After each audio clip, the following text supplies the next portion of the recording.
Hello दोस्तों, HK study में आपका स्वागत है। उम्मीद है कि आप लोग अच्छे होंगे।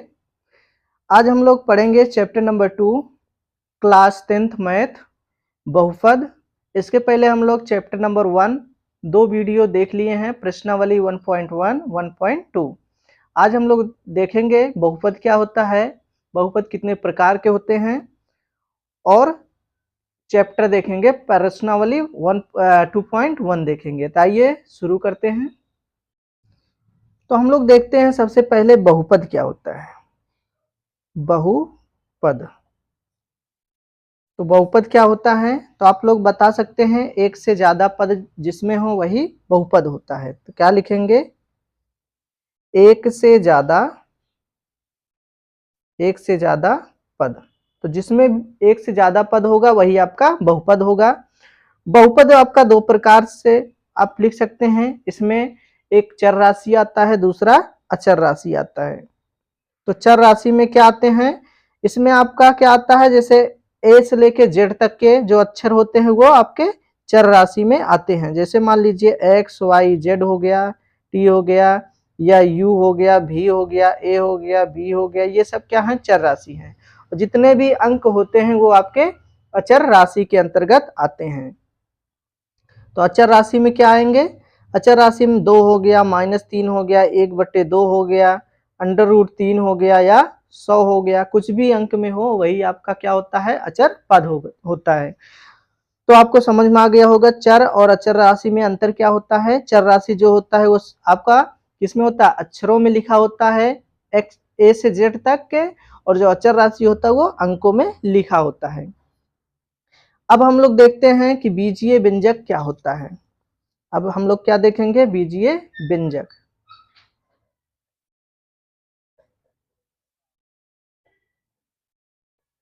बीजीय व्यंजक देखते हैं क्या होता है।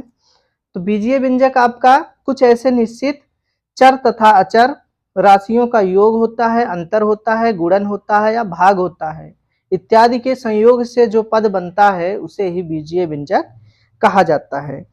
तो आइए हम लोग लिख लेते हैं।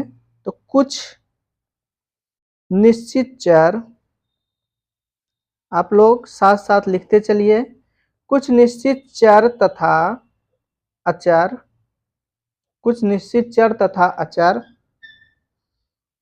राशियों के योग,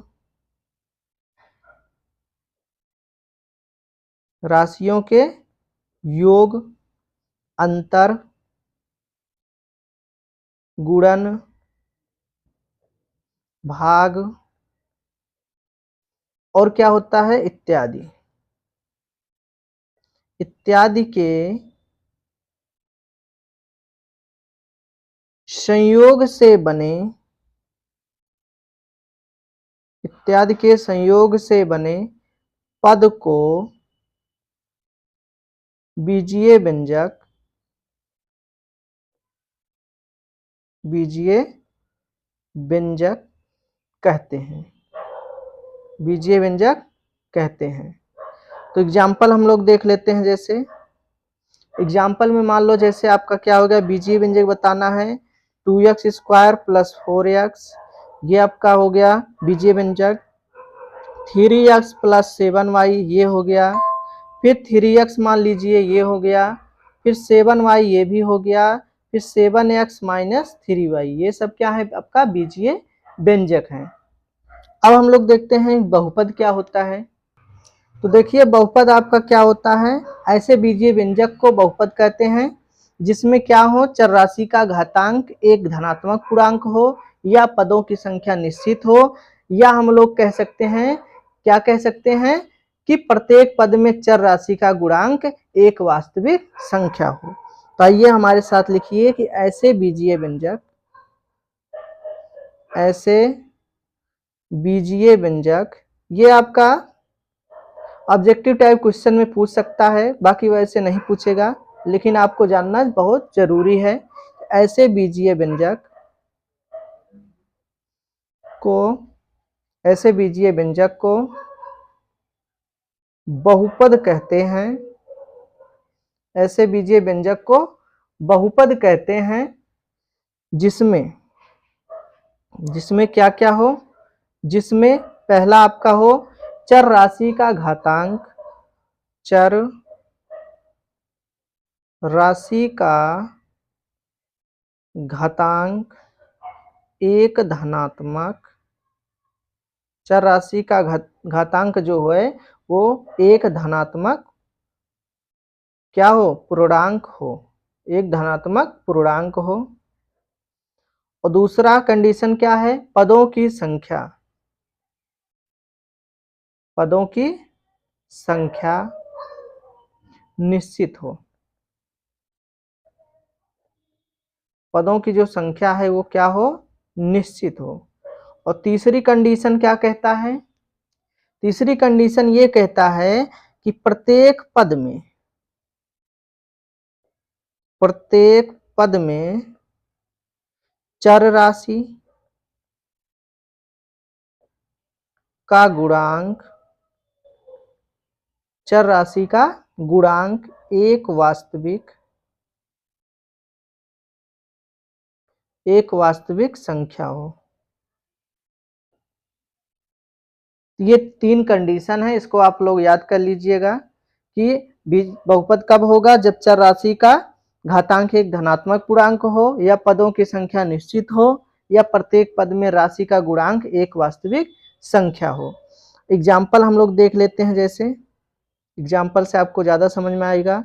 तो x square plus 2x square plus 7x, इसमें देखिए घातांक जो है वो क्या है, धनात्मक है, और इसमें और क्या है, पदों की संख्या भी निश्चित है, और प्रत्येक पद में चर राशि का गुणांक एक वास्तविक संख्या भी है।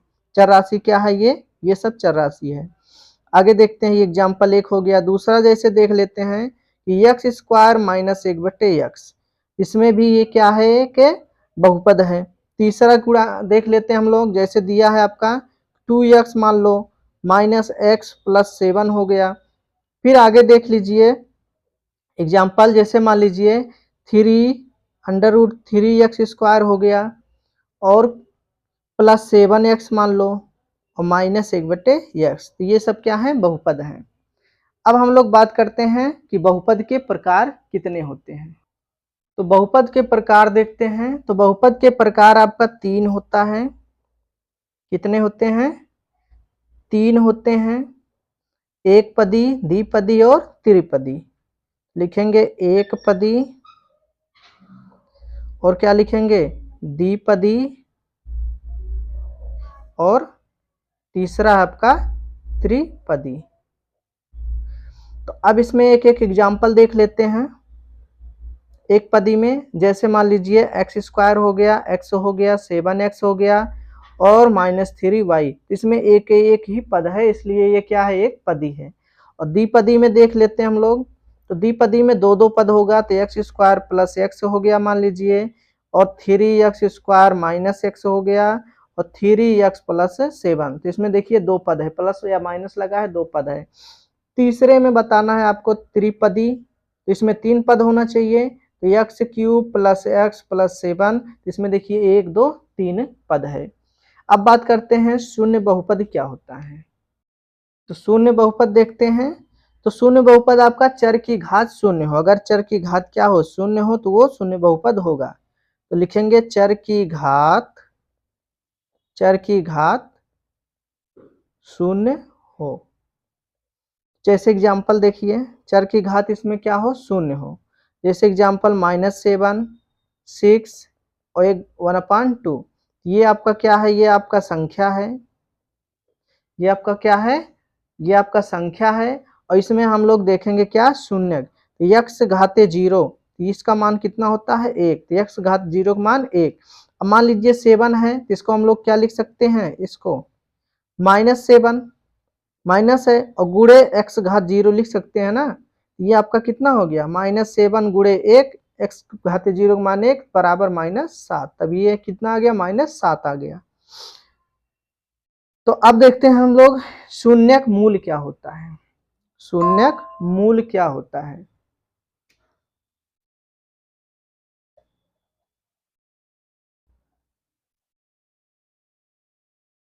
शून्यक मूल देखते हैं, जैसे इसमें अल्फा तो आइए देखते हैं शून्यक मूल में। तो पी एक्स बराबर मान लीजिए क्या है, एक्स डैश या एक्स पावर 1 प्लस 5।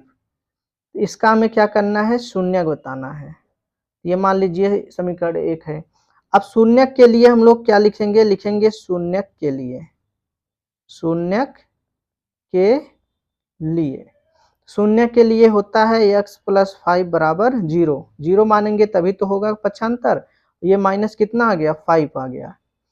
तो x प्लस 5 बराबर 0, तो x बराबर कितना हो गया, -5।